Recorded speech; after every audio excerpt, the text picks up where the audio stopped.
Hi everyone, welcome back to my YouTube channel Manuishu ACCA classes. So I am back again with the video on the pre-mock 2025, and this is for the all the PM aspirant appearing for March 2025 examination. So in my previous video, I have already discussed the 5 of this question from section A. In case you have been missed out, you can still access those video at free of cost. It's already available on my YouTube channel at you can search those video through the playlist available on my channel. So it's free of cost. Okay, let's guys move to the today video, and the question number is 6, and question is asking, indicate by clicking on the relevant boxes in the table below what is the performance that is measured by the following KPI that is currently adopted by the government hospital. So they are provided a two option: patient to ratio, doctor ratio, and readmission rate of patient. See, in case of like not for profit organization, especially there is concept for the value of money, right? जहाँ पे हम लोग 3 E's के बारे में बात करते हैं: economic, efficiency and effectiveness. So you must be familiar with this concept because question इस तरह से पूछ सकता है कि ऐसे wording दे कि ये कौन सा 3 E's में fall होता है. So you must have a good grip over this concept, ये 3 E's का. Okay, so if we talk about the economic, जो first E है, it refers to the how cost effectively resources are acquired. So basically in our case, it's a government hospital. So if we talk about the economic, it will refers to how cost effectively resources like your nurse, doctor, medical supplies are acquired. So basically it's the input to input relation which is within the organization. But the first option they have been provided is the patient to doctor ratio. It wants to like indicate the input to input relation, right? So economic will not be the option here. So if we talk about the efficiency, it will refer to the how well we are utilizing our resources to provide the service to the patient. If we talk about the government hospital, right? So basically, as I said, inefficiency, it will be the input to output relation. So how much we are utilizing our resources in an effective way to provide the services to the maximum number of the customer, or in our case is a patient, right? So that's why patient to doctor ratio refers to the efficiency. Suppose if example, there are few doctors in the hospital handling the too many patients. In that case, what will happen? There will be high patient to doctor ratio, right? So it can lead to the like delays in checking up the patient, and the hospital will run less efficient way, and the same will be the case in the vice versa, right? So here optimal patient to doctor ratio ensure that doctor can see more patient without compromising the quality of the services. So it makes the hospital running in the efficient manner. And other is the readmission rate of the patient. Again, they are provided the two options: efficiency and the effectiveness. If we talk about the efficiency, it should be input to output relation, but here readmission of the patient. Okay, so efficiency means delivering healthcare service with a minimal waste, as I told earlier. Okay, so higher readmission rate of the patient. So if we talk about the effectiveness, it means to achieve the desired healthcare outcome. So if the patient number readmission is going up, that means we are providing a better services, and lots of patients are attracting to our hospital to get the checked in a well manner. So it is indicating the effectiveness one, not the efficiency. So if there is input to input relation, it will be economic. Like if we talk about the cost saving. If there is efficiency, it means input to output, means how much doctor we are utilizing to provide the service to the patient, who is the outcome, who is the output. And if we talk about the effectiveness, it's output to output, means how we provide the services to the patient so that patient has been attracted. I mean, they are revisiting our hospital multiple of the times. Okay, so this will indicate the effectiveness. All right, moving to the next question, question number 7. And question is asking, which of the following information system, just a second. Okay, so which of the following information system will enable more efficient flow of information such as procurement and human resources, then mix production, finance, and other across all department and the function in a multinational food processing company. So basically, question has provided the this is from the IT and the system. Okay, so they have provided the name of the few system, and they have asked that which of the following information system will enable a more efficient flow of information such as your procurement, human resources, finance, and other across all department and the function in the multinational food processing company. See, the first option is transaction processing system. So basically, in this system, what it does is like it will handle your day-to-day business transactions such as your sales transaction, purchase transaction, order processing, payroll. So basically, this is for the your day-to-day activities or day-to-day transaction. This is for that. I mean, to handle the day-to-day business transaction. But so as I said, it's focusing on the individual transaction day-to-day basis. So it's focusing on the processing of individual transaction. But it will not integrate this kind of whatever the information they have listed. It will not integrate across the multiple department, right? So that's why it's incorrect. Next we have your enterprise resource planning system. So obviously this system can integrate various department function of the organization as mentioned, like procurement, human resources, reproduction, so into a single unified system. So this will help like efficient flow of the data, real time access of the information across all the department, and improving coordination and decision making in the organization. Right. So third is your executive information system. So basically it is used by your senior management with a high level of report, dashboard for the strategic decision making and the planning. Okay, so this will not be useful here in our case. And the last is your CRM.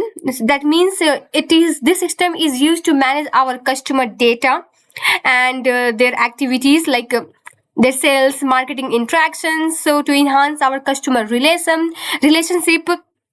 So here it will not cover your procurement, human resources across all department in the organization. So that's why only B is correct here. So next we have, what is the cost gap per unit of the new design of product R? So if you are familiar with the target cost concept, you can handle this question very easily.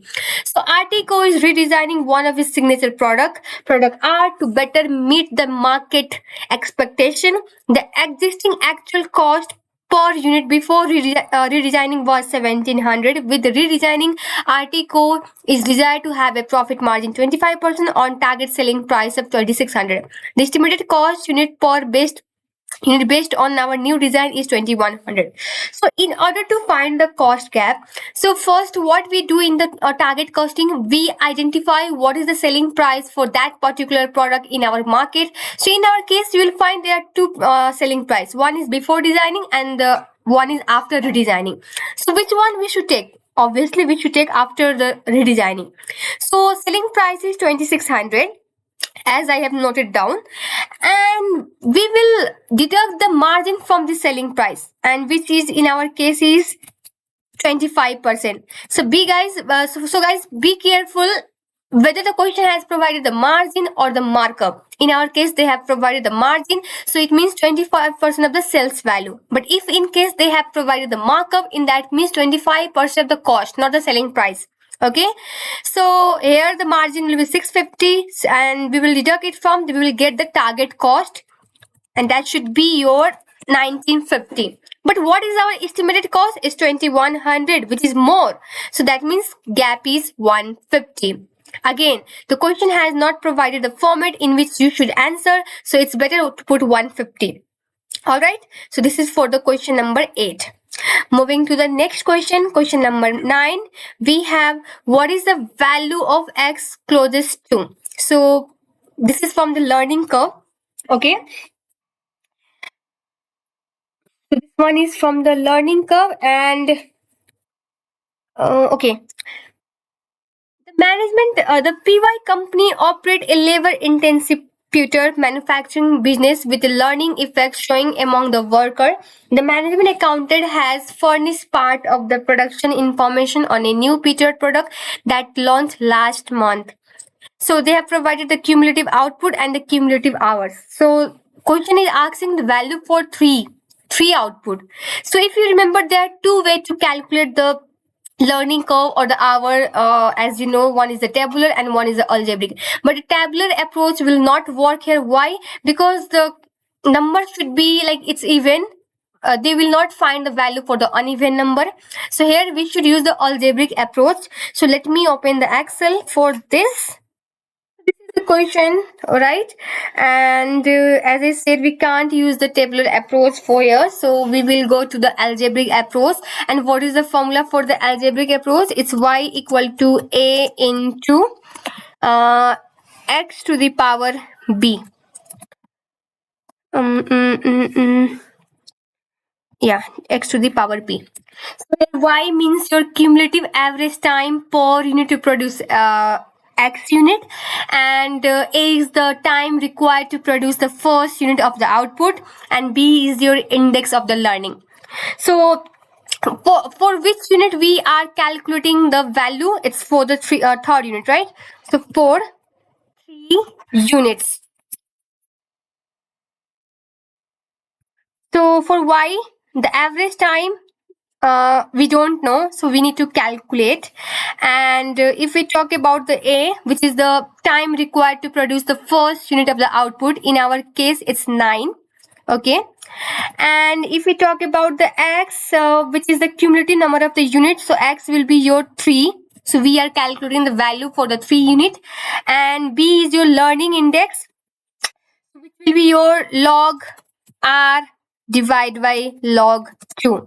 So but you can see there is no value of r not given in the question, so we need to again calculate it. So what we can do is here to calculate the value of b first, because here two value is missing, one the value of y and the b. So in order to calculate the y, we need to calculate the first value of b, and b can be calculated using this formula. All right, so here what we can do is, so if we use for the second unit, what is the value, what are this value for the second unit? So we have y equal to average time. The time given is 16.2 is your cumulative, so we need to calculate the average by dividing it 2. We will get 8.1. So here we will put this value in this formula. Okay, I hope my screen is visible. So 8.1 equal to a means 9 into x means 2, and the power b, let it be for now. Okay, so okay, again 8.1 divided by 9. Yeah, it could be, we can arrange this equation in this form. Okay, so and equal to 2 to the power b. Okay, so here 8.1 divided by 9, this will give 0.9, and 2b equal to your 2 to the power b. Okay, so now in order to calculate the value of b, so what we can do, we will put the log. So log 0.9 divided by log 2. Okay, so here value of b will be 90%. Okay, so this is the value. Now you have to put this in this equation in order to get the value for the 3 unit, and this will be your 9 into 3 Okay, and then power 90%. After doing this, we will get our answer. Is it correct? Just a second. Just a second. Okay. So if we want to do this one, log 0.9 divide by 0.2.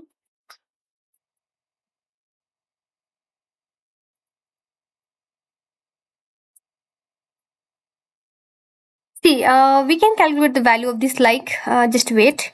If we want to calculate the log 0.9 value, or there is log 2. So you can calculate this in Excel as well. What you can do is type log and in bracket put 0.9. This will give the value for the log 0.9. And let me have this in the number.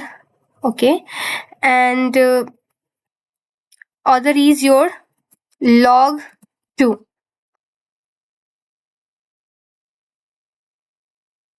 Just a second.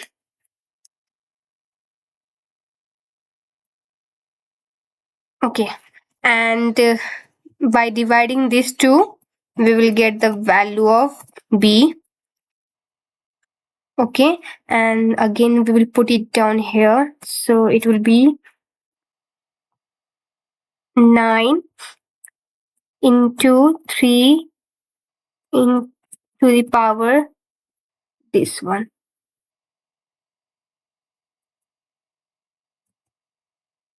Okay, and so this is the cumulative, so we need to multiply it with 3, because sorry, this is the average, and we need to calculate the cumulative one, so that's why we have to multiply it with the 3. Okay, so I hope this is clear for now. So next question we have, okay, which of the following circumstances best demonstrate the main reason that require planning and operational variances analysis for the manufacturing business? TH company which produce pre-cooked food with the imported ingredient. Okay, so basically the question asks which circumstances best demonstrate the need for planning and operational variance analysis, especially for the manufacturing business that depend on the imported ingredient. Okay, so if we talk about the planning variance, it occurs when our actual result will be different from the situation which is uncontrollable or the factor which is uncontrollable. Example, government regulation, your economic changes. So this could be the factors which are beyond our control, and the planning variance arise because actual result will be different from the different due to this situation. But if we talk about the operational variances, it will arise due to our internal efficiency or the factor which are controllable, like your poor management, okay, or your labor is inefficient. This could be the possible reason. So first option says an outbreak of unpredicted pandemic during the year that disturbed the global supply chain in the material supply. So this is the, I think, best option. Why? Because this is the unpredictable situation, uncontrollable situation. Obviously, pandemic was the uncontrollable that affect the material availability and the cost and impact the both the planning as well as your operations. Right? The second is your TH company operate in the highly regulated market with the strong protectionism measures adopted by the government. So this regulation will affect the business over time rather than the sudden variance issue. So that's why it's not correct. And third is the recent enforcement of new minimum wages act before TH company finalized its budget. So cost but not directly linked to the variance in the imported ingredient. All right, and the last is the TH company appointed a new management accountant to replace the existing management accountant who have been working with the company since inception before TH company finalized its budget. So this is before the budget, right? Budget has not been finalized, so this factor can be considered. It won't like lead to your planning and operational variances, so that's why it's also incorrect. So in next coming up video, we will start from 11 to 15 and we'll complete the section A. So stay tuned with that video, and thank you so much for watching. Have a good day.